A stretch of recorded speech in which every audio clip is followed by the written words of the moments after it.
el surgimiento de las derechas y las izquierdas. Acostumbramos a pensar la política como una suerte de duelo eterno entre dos bandos, izquierdas contra derechas, rojos contra azules, progresistas contra conservadores. Es una visión primitiva, heredera de simplificaciones históricas que pocos se toman la molestia de cuestionar. Hoy, en Historias de la Historia, vamos a descender a la arena política del pasado para ver de dónde nace esta dicotomía y por qué, tal vez, ya no nos sirve para entender el mundo actual. Inspirándonos en el trabajo de historiadores como Paul Preston, Stanley G. Payne, Julián Casanova o Santos Juliá, nos asomaremos a un abismo ideológico que lleva 2 siglos confundiéndonos. El origen histórico de la división. La clasificación primigenia de izquierda y derecha surgió en la Asamblea Nacional Francesa tras la Revolución de 1789.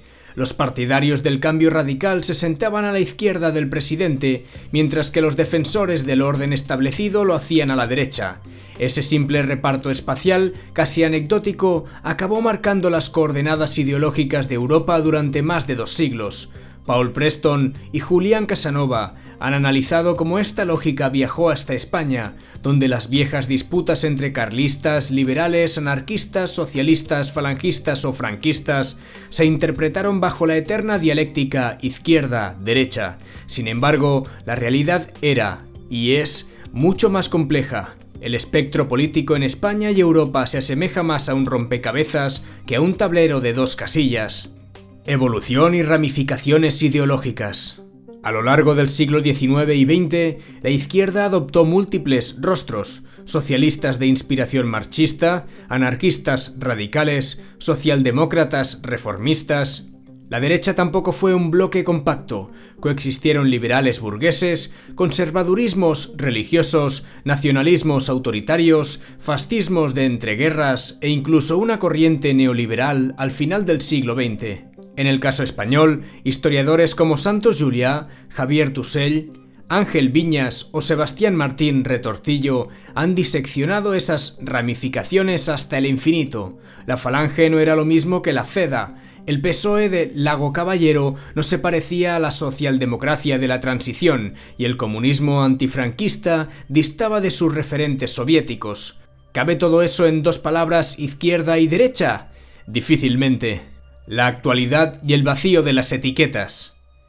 La caída del muro de Berlín, el auge de la globalización, las crisis migratorias, el populismo y la irrupción de la Unión Europea han difuminado las viejas líneas de combate. Hoy, partidos que se dicen de izquierdas pactan con grandes corporaciones, mientras que formaciones que se autodenominan de derechas defienden políticas sociales impensables hace décadas.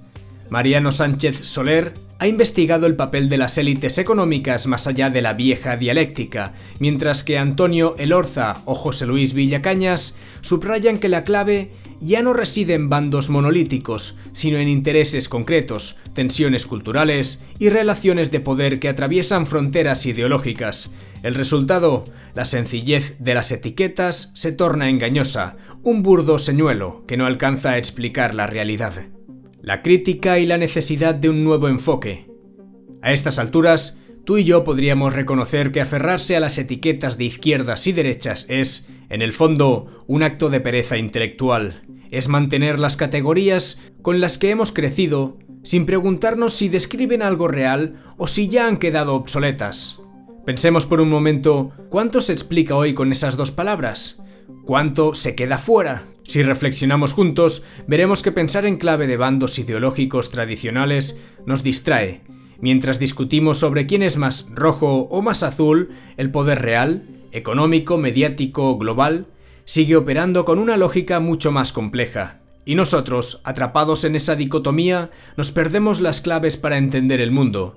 Quizá ha llegado el momento de soltar ese lastre conceptual y explorar nuevas formas de comprender la política, la sociedad y el poder. Dejar de mirarlo todo con el mismo filtro anacrónico para empezar a reconocer las múltiples fuerzas que se mueven bajo la superficie. ¿Por qué dejar de pensar en términos de izquierdas y derechas? Porque el mundo ha cambiado y no se deja encerrar en las categorías del pasado. Las luchas actuales no solo son ideológicas, sino también culturales, medioambientales, tecnológicas y económicas. Estas nuevas trincheras no se entienden con un simple eje izquierda-derecha. El bipartidismo conceptual ha servido durante años para simplificar el panorama, pero esa simplificación nos ha vuelto miopes. Mientras sigamos debatiendo en términos decimonónicos, seguiremos enredados en confrontaciones superficiales, incapaces de atisbar las dinámicas reales del poder. Dejar estas etiquetas no es una renuncia a la reflexión política, sino un acto de honestidad intelectual. La historia nos legó la ilusión de un conflicto eterno entre dos bandos ideológicos. Historiadores como Preston, Payne, Casanova o Juliá han mostrado la complejidad que se esconde tras esos nombres, sus mil caras, sus contradicciones. Hoy, sin embargo, seguimos repitiendo la vieja cantinela como si aún nos sirviera.